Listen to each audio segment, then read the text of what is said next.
దేవునికి మహిమ కలుగును గాక. ప్రభునందు ప్రియమైన దేవుని పిల్లలు బాగున్నారా? దేవుని మహాదయని బట్టి దేవాది దేవుడు రాత్రికాల సమంతా ఆయన రెక్కల చాటున భద్రపరిచి ఈ ఉదయకాల సమయంలో చక్కటి సమయాన్ని ప్రభు మనందరికి అనుగ్రహించారు. లేచి ఉదయకాల సమయంలో ప్రార్థన చేసుకొని దేవుని వాక్యాన్ని ధ్యానించి ఈ దినాన్ని ప్రారంభించారు కదూ. ఒకవేళ లేకపోయినట్లయితే ఇప్పుడైనా ప్రభు సందులో ప్రార్థన చేసుకొని ప్రారంభించడానికి ప్రయత్నం చేయండి. అది మనకు మన కుటుంబాలకు ఆశీర్వాదకరమని దేవుని మాటను బట్టి మీకు జ్ఞాపకం చేస్తున్నాను. రండి, పరిశుద్ధ గ్రంథంలోంచి ఒక చిన్న మాట మనం జ్ఞాపకం చేసుకుందాం.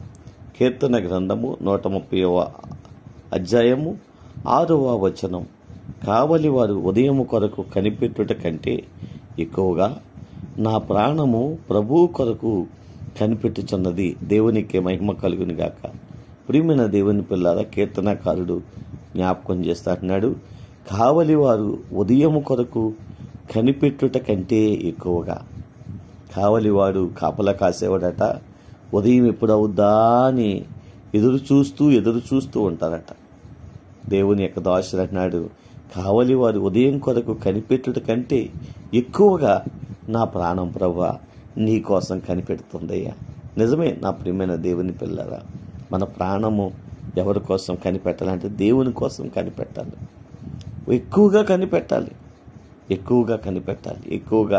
కనిపెట్టి మనం నడవగలిగితే మన జీవితాల్లో గొప్ప మేలును, గొప్ప ఆశీర్వాదాలని, గొప్ప నెమ్మదిని, సమాధానాన్ని కూడా మన జీవితాల్లో పొందుకోగలుగుతాం. కాబట్టి ఈ ఉదయకాల సమయంలో అటువంటి విశ్వాస జీవితాన్ని మనం అందరము పొందుకొని ప్రభువులో సాగిపోవడానికి పరిశుద్ధాత్మదేవుడే మనందరినీ బలపరచాలని ఈ చిన్న మాట ద్వారా జ్ఞాపకం చేస్తున్నాను. దేవుడు అటువంటి గొప్ప భాగ్యాన్ని ప్రభు మనందరికీ అనుగ్రహించి నడిపించునుగాక.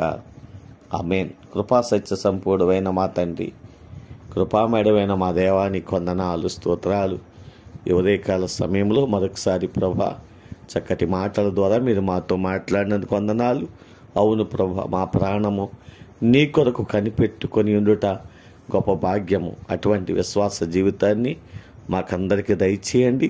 స్థానిక సంఘాన్ని, గ్రామాన్ని కూడా దీవించండి. మా రాష్ట్రాన్ని జ్ఞాపకం చేసుకుని రాష్ట్ర పిల్లలందరినీ దీవించండి. ప్రతి పట్టణాలను, ప్రతి గ్రామాలను కూడా ఆశీర్వదించండి. వీళ్ళు చేస్తున్న వ్యవసాయములను, చేతి పనులను, వ్యాపారములను, ఉద్యోగములు కూడా దీవించండి. బలహీనులుగా ఉన్న వారందరినీ మీ రక్తం చేత కడగండి. దేవా, ఈ దినాన్ని ప్రభువా అయా బలహీనులుగా ఉండి నీ సందులో మొరపెడుతున్న వారికి మంచి ఆరోగ్యము, బలము, శక్తిని దయచేయండి.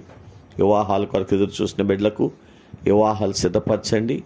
గర్భఫలం కొరకు కన్నీళ్లు కారుస్తున్న బిడ్డలను వారికి గర్భఫలాలు దయచేయండి ప్రభువా. ఎవరు ఏ విధమైన ఇబ్బంది లేకుండా సహాయం చేయండి.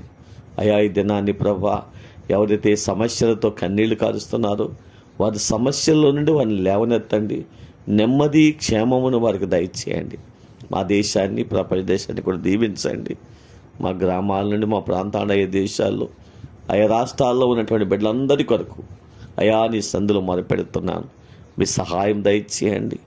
నీ నామాన్ని ప్రేమించి బిడ్డలు చేస్తున్న ప్రతి సత్కారములకు రావాల్సినటువంటి నూరంతల ఆశీర్వాదాలు ప్రభువా ప్రతి ఒక్కరికి నీ నామములో అనుగ్రహించమని దేవా. ఇంకా నువ్వు ఎవరైతే సమస్యలతో కన్నీళ్లు కారుస్తున్నారో వారి సమస్యల నుండి వారిని విడిపించి నెమ్మది, క్షేమమును ఇచ్చి నడిపించి దేవా నీ గొప్ప కార్యాలు వారి జీవితాల్లో జరిగించి మహిమ పొందమని యేసు నామములో ప్రార్థించి స్తుతించి మీకు అప్పగిస్తున్నాము తండ్రి. ఆమేన్.